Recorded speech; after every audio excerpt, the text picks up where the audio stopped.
교회의 역사 가운데 예수님은 누구신가? 라는 질문만큼 간단하면서도 수많은 논의를 일으켰던 주제도 많지 않습니다. 기독교회는 예수님은 누구신가에 대한 정통 교리를 주후 451년 칼케돈 공의회에 이르러서 확정하게 됩니다. 이것은 아무리 짧게 잡아도 130여 년, 좀 길게는 약 400년에 이르기까지 교회가 예수님이 누구신지에 대한 그릇된 주장과 싸우며 하나님의 말씀에 입각한 정통 진리를 수립했다는 것입니다. 그만큼 이 질문은 기독교의 핵심과 관련된 질문입니다. 근데 더 중요한 것은 이것이 단지 과거의 문제만이 아니라는 데 있습니다. 지금은 그 어느 때보다 예수님이 누구신지에 대한 바른 신앙을 확립하는 것이 필요합니다. 왜냐하면 현존하는 다수의 이단들의 근본 문제가 바로 예수님이 누구신가에 대한 왜곡된 이해에서 비롯되었기 때문입니다. 그래서 이 시간 본문을 중심으로 예수님이 누구신가에 대해서 다시 한번 정리하고 그 진리가 주는 은혜를 함께 나누고자 합니다. 본문이 우리에게 가르쳐주는 예수님에 대한 핵심 진리는 예수님은 완전한 하나님, 완전한 사람이시라는 것입니다. 우리 8절과 9절 말씀을 함께 읽겠습니다. 시작. 빌립이 이르되 주여 아버지를 우리에게 보여주옵소서. 그리하면 족하겠나이다. 예수께서 이르시되 빌립아, 내가 이렇게 오래 너희와 함께 있으되 내가 나를 알지 못하느냐? 나를 본 자는 아버지를 보았거늘 어찌하여 아버지를 보이라 하느냐?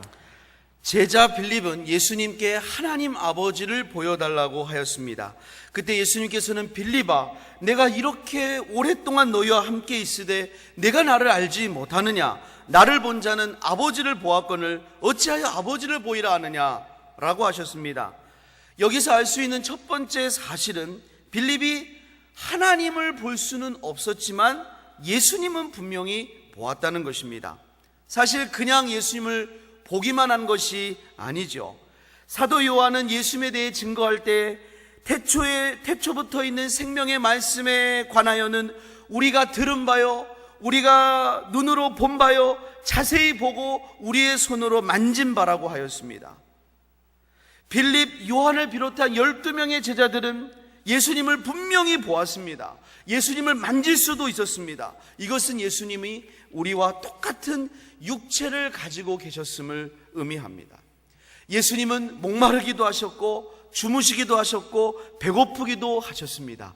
예수님은 완전한 인간이셨습니다. 그러나 예수님은 또한 자신이 하나님이라고 말씀하셨습니다.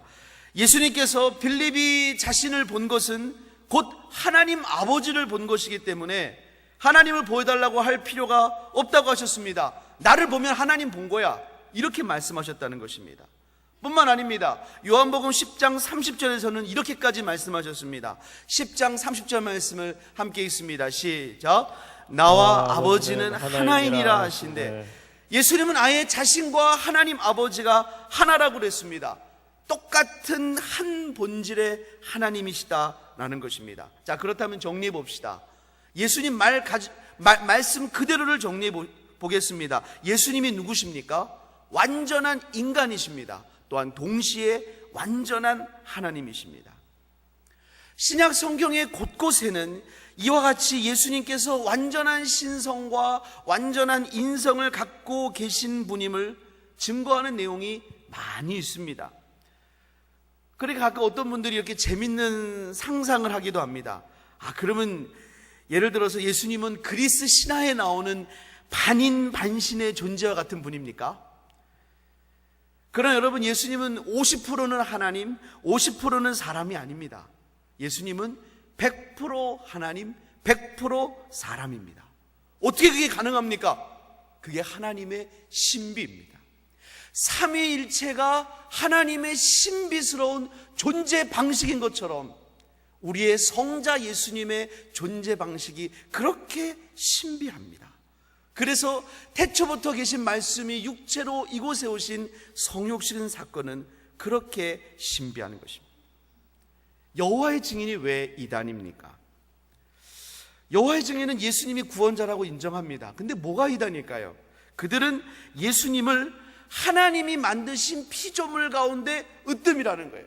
어떤 사람도 어떤 천사도 예수님보다 높지 않다는 거예요.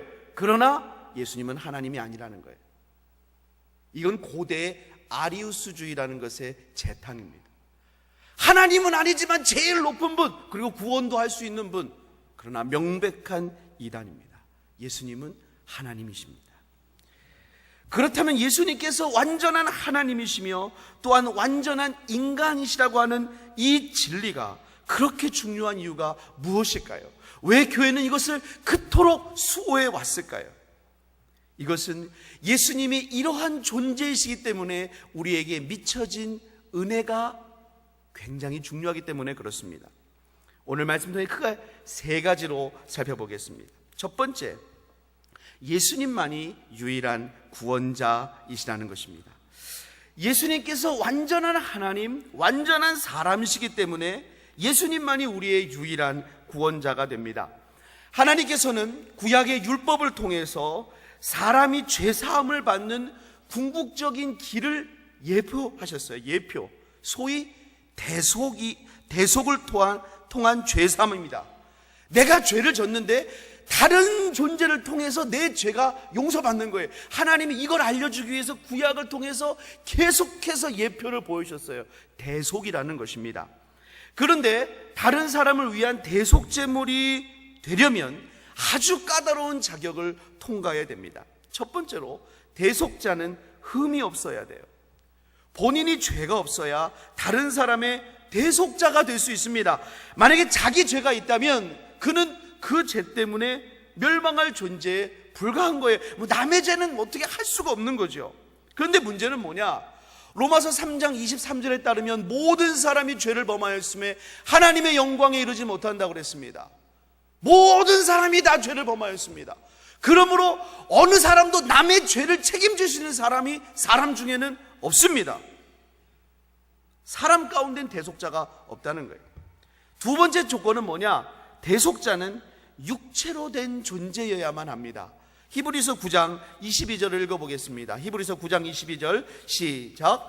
율법을 따라 거의 모든 물건이 피로써 정결하게 되나니 피 흘림이 없은즉 사함이 없느니라. 대속자는 피를 흘리는 육체적인 희생이 반드시 필요합니다. 왜 그래야 하냐고 묻는다면 이것이 하나님이 정하신 죄사함의 법칙이기 때문에 그렇습니다. 이것을 일일이 구약을 들어 설명하기에는 시간이 얼마나 짧습니다. 그래서 예를 들어 천사들은 범죄하지 않았지만 대속자가 될 수 없습니다. 왜? 육체가 없기 때문에 그렇습니다. 그는 다른 존재를 위해 피를 흘릴 수가 없습니다. 대속자가 될 수 있는 존재는 죄는 없으면서 육체를 입으신 분이어야 됩니다. 그게 조건입니다. 마치 물에 빠진 사람을 구하려면 함께 물에 들어가야 되지만 같이 물에 빠져서 허우적대면 안 돼요. 이 사람은 물에 빠지지 않고 끌어낼 수 있는 구조자가 돼야 돼요. 죄인인 인간을 구하기 위해서는 죄인의 모양으로 오셨지만 죄는 없으신 분이어야만 돼요. 육체를 입으셨지만 죄가 없어야 돼요. 그런 분은 한 분밖에 없어요. 바로 완전한 하나님이시요 완전한 인간인 예수님이십니다.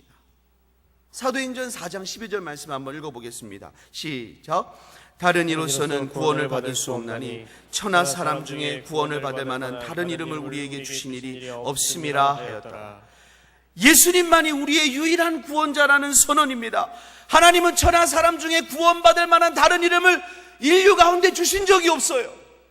가장 보배로운 이름 예수, 영원토록 우리의 할 말 예수, 예수 믿는 것은 받은 증거만은 그 이름 예수.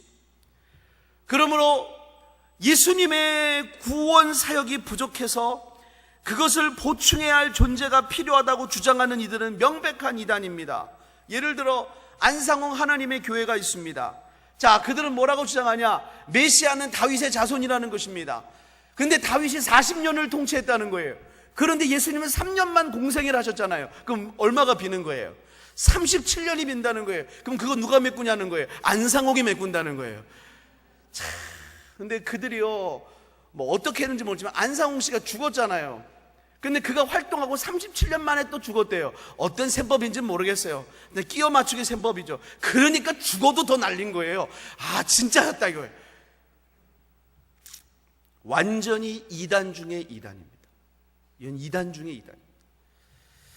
오늘 본문의 바로 앞의 내용인 요한복음 14장 6절, 우리 강 권사님께서 영적으로 충만하셔서 미리 읽어주신 바로 그 말씀, 우리 한번 읽어보겠습니다. 14장 6절 함께 읽겠습니다. 시작.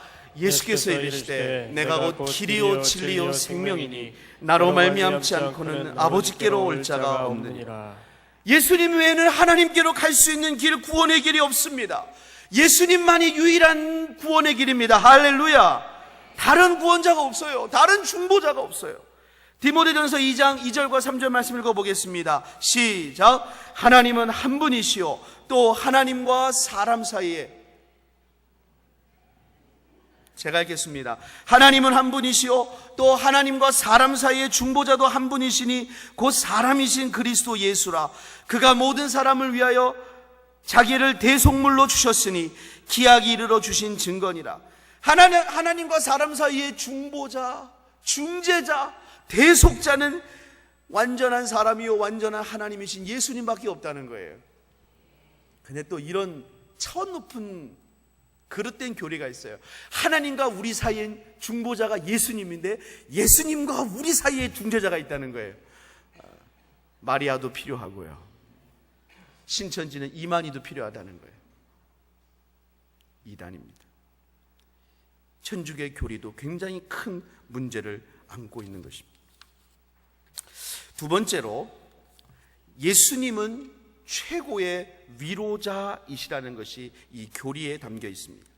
예수님이 완전한 하나님, 완전한 사람이시기 때문에 그분이야말로 우리 인생의 최고의 위로자요 보호자이십니다. 우리 히브리서 4장 15절과 16절 말씀 읽어보겠습니다. 시작. 우리에게 있는 대제사장은 우리의 연약함을 동정하지 못하실 리가 아니요 모진늘에 우리와 똑같이 시험을 받으신 이로되 죄는 없으시니라. 그러므로 우리는 긍휼을 받고 때를 따라 돕는 은혜를 얻기 위하여 은혜의 보좌 앞에 담대히 나아갈 것이니라. 우리에게 있는 대제사장이란 예수님을 가리키는 칭호입니다. 예수님은 우리의 연약함을 동정하지 못하실 이가 아니라고 그랬습니다. 못하실 이가 아니다. 부정의 부정은 강한 긍정입니다. 무슨 말이냐? 예수님은 우리의 연약함을 절절히 하신다는 것입니다. 절절히 하신다는 거예요. 왜 그렇습니까? 모든 일에 우리와 똑같이 시험을 받으신 이로되 죄는 없으시기 때문에 그렇습니다. 여러분, 예수님이 우리와 똑같이 시험을 받으셨다는 것이 무엇을 의미합니까? 철저히 인간의 연약함을 경험하셨다는 거예요. 왜냐면요, 하나님은 시험을 받으실 수가 없어요. 우리 야고보서 1장 13절 말씀 한번 읽어볼까요? 시작. 사람이 시험을 받을 때 내가 하나님께 시험을 받는다 하지 말지니 하나님은 악에게 시험을 받지도 아니하시고 친히 아무도 시험하지 아니하시니. 하나님은 악에게 시험을 받지 않으세요. 그러니까 예수님이 시험을 받았다는 것은 철저히 인간으로서 그런 시험을 경험하셨다, 그런 의미입니다. 그러니까 완전한 인간의 입장에서 그 당하신 시험, 우리를 얼마나 깊이 이해하시겠습니까? 제가 군목으로 사역할 때 우리 선후배 군종 목사님 중에서 이렇게 병사들을 상담해야 되는 우리 업무가 있잖아요. 도저히 저로서는 범접할 수 없는 상담 실력을 가진 분이 계셨습니다. 제가 아무리 노력해도 그분의 상담 실력을 따라잡을 수가 없어요. 어떻게 연구해도 따라잡을 수가 없습니다. 왜냐하면 그분은 거의 30이 다 돼가지고 사병으로 군대에 갔어요. 군생활 힘들게 했습니다. 그리고 나서 그러니까 목사 안수를 받고 가신 거예요. 30 다 돼가셔가지고 사병으로 목사님이 근무하시고 나서 마침 군목 요원 자리가 하나 나가지고 바로 군목으로 오신 거예요. 와, 그분은요 뭐 상담할 때 필요 없습니다. 딱 나가서 제가 2등병이었을 때, 그러면 끝나는 거예요. 저는 그래도 장교니까 우리 병사들이 한꺼풀 끼고 보잖아요. 근데 내가 2등병이었습니다. 내가 나이 많았어요. 그러면 그냥 마음이 무너지는 거예요.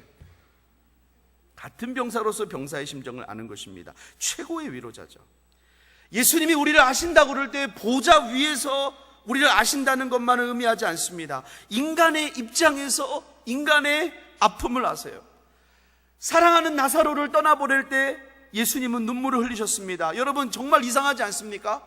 몇 시간 뒤면은, 잠시 후면 다시 살릴 건데 왜 예수님 우셨습니까? 근데 여러분, 이 예수님의 눈물이 얼마나 우리에게 위로가 돼요. 우리 심정을 하신다는 거예요.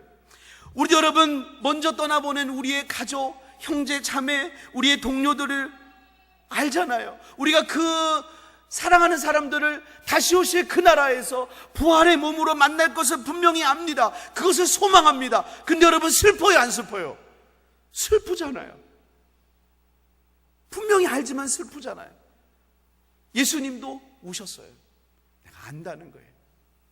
내가 인간으로서 안다는 거예요. 얼마나 사람을 잃은 슬픔이 큰지를 안다는 거예요. 곧 이내 살리실 거지만 주님이 눈물을 흘리셨어요. 머리 둘 곳이 없으신 예수님, 가난한 사람의 심정을 아십니다. 여러분, 없는 사람이 얼마나 힘든데요. 여러분, 정말 없는 분한테는 돈을 드리는 것보다 사랑의 쌀을 주는 게 더 좋은 거 아십니까? 없는 분들에게 돈은요, 진짜 들어오자마자 어떻게 나가는지를 몰라요. 그걸로 쌀을 사 먹을 마음이 안 생겨요. 나갈 때가 너무 많아서. 차라리 쌀을 갖다 줘야 먹습니다. 없다는 거는 굉장히 힘든 거예요. 예수님 머리 둘 곳이 없었어요. 어떤 사람이 제자 되겠다 온다고 그럴 때 이렇게 말했어요. 인자 머리 둘 곳이 없다. 할 수 있겠냐? 주님이 가나안을 아세요. 가장 믿었던 제자에게 배반과 부인을 당하셨어요. 예수님은 인간의 가슴 아픈 현실을 너무나 잘 아세요. 그리고 예수님은 그렇게 인간의 한계만 아시는 것이 아니라 그거를 이기셨습니다. 죄는 없었어요. 만약에 예수님이 시험을 받고 범죄했다, 그러면 정말 잘하시겠지만 그건 구원자가 아니잖아요. 예수님 범죄해버렸다, 뭐 우리가 그분을 칭송하겠습니까? 예수님은 시험 받으셨지만 죄는 없었습니다. 그래서 우리가 예수님 앞에 담대히 나아갈 수 있는 거예요. 그렇게 주님께 나아갈 때 예수님은 때에 따라 돕는 은혜를 베푸십니다. 우리 다시 한번 히브리서 4장 16절 말씀 읽어볼까요? 시작. 그러므로 우리는 긍휼하심을 받고 때를 따라 돕는 은혜를 얻기 위하여 은혜의 보좌 앞에 담대히 나아갈 것이니라. 아플 때, 힘들 때, 외로울 때, 기쁜 때, 행복할 때, 모든 순간에 그때마다 우리를 도우시는 은혜를 베풀기를 원하세요. 우리가 그 은혜의 보좌 앞에 무릎으로 나아가면 그 은혜를 베풀기를 원하세요. 이 우리의 좋은 주님입니다.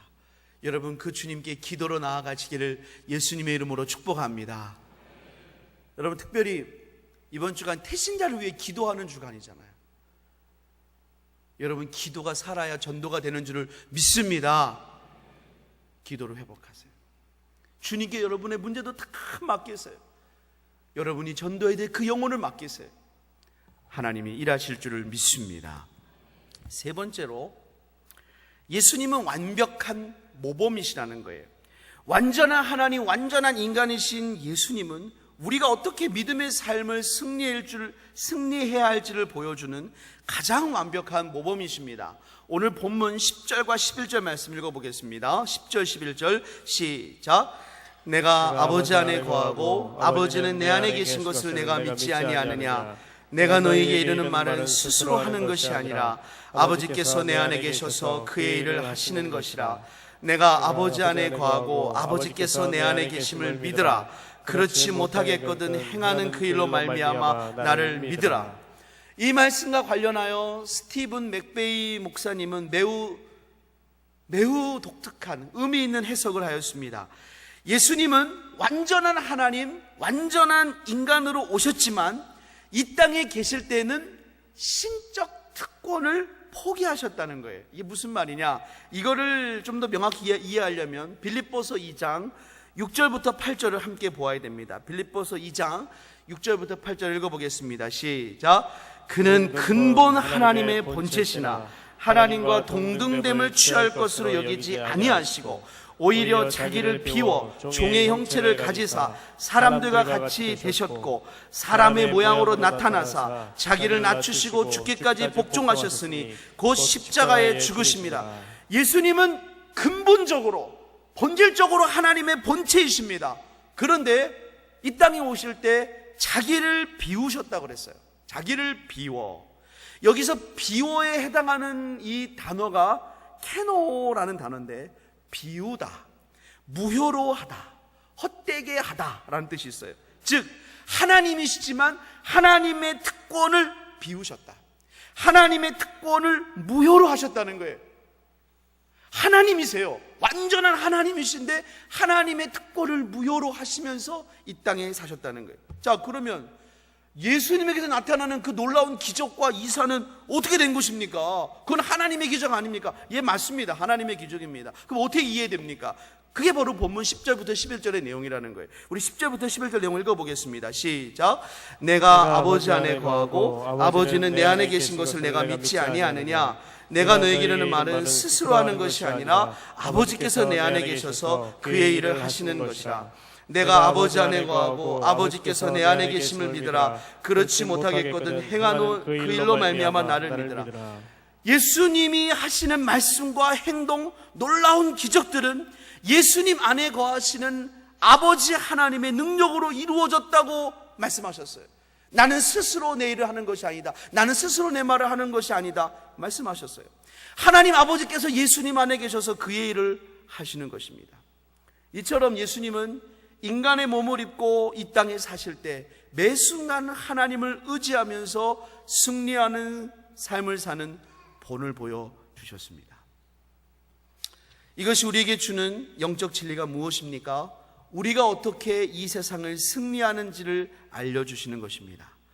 예수님께서 아버지 하나님 안에서 연합하여 사시며 하나님의 뜻을 다 이루신 것처럼 우리도 예수님 안에 거할 때 이러한 승리의 삶을 경험합니다. 할렐루야. 전 이게 우리 주님의 손이라고 믿습니다. 요한복음 17장 23절을 읽어보겠습니다. 시작. 곧 내가 그들 안에 있고 아버지께서 내 안에 계셔 그들로 온전함을 이루어 하나가 되게 하려 함은 아버지께서 나를 보내신 것과 또 나를 사랑하신 것 같이 그들도 사랑하신 것을 세상으로 알게 하려 함이로소이다. 자, 예수님이 그들 안에, 우리 안에 있습니다. 그런데 그 예수님 안에는 하나님 아버지가 계세요. 그래서 하나님 아버지가 예수님 안에, 그 예수님이 우리 안에, 예수님에게는 하나님의 신성의 모든 충만한 것이 육체로 거하시고 그 예수님이 우리 안에 거하시기 때문에 하나님의 모든 충만하신 것으로 우리가 충만해지는 거예요. 할렐루야. 그래서 성부, 성자, 성령이 내 안에 거하시는 하나님과 연합하는 이 말도 안 되는 특권을 받은 자가 우리가 되었다는 거예요. 하나님이 우리를 어떠한 존재로 부르셨냐, 참 설명하기가 너무 어려울 정도로 신비합니다. 사랑하는 여러분, 예수님 안에 거해서 이 충만함으로 승리하는 우리 모두가 되시기를 주님의 이름으로 축복합니다. 기도하겠습니다. 하나님, 예수님께서 완전한 하나님, 완전한 사람으로 이 땅에 오심이 너무나 감사합니다. 우리가 그 예수님을 의지하여 날마다 믿음으로 승리하기를 소원합니다. 주님 역사하여 주시옵소서. 하나님, 나라와 민족을 위하여 기도합니다. 하나님, 복음으로 부흥케 된 이 나라, 하나님을 경외하는 나라 되게 도와주시고 박근혜 대통령부터 모든 지도자들에 이르기까지 하나님을 두려워하게 하여 주시옵소서.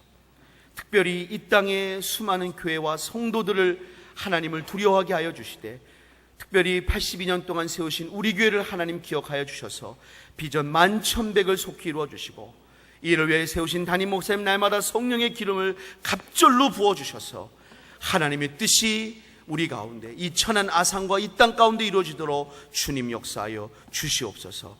오늘 특별히 권사의 연합 헌신 예배로 하나님께 드립니다. 더욱더 하나님께 헌신하는 귀한 권사님 되실 수 있도록 은혜 허락하여 주시옵소서. 감사드리며 예수님의 이름으로 기도드립니다.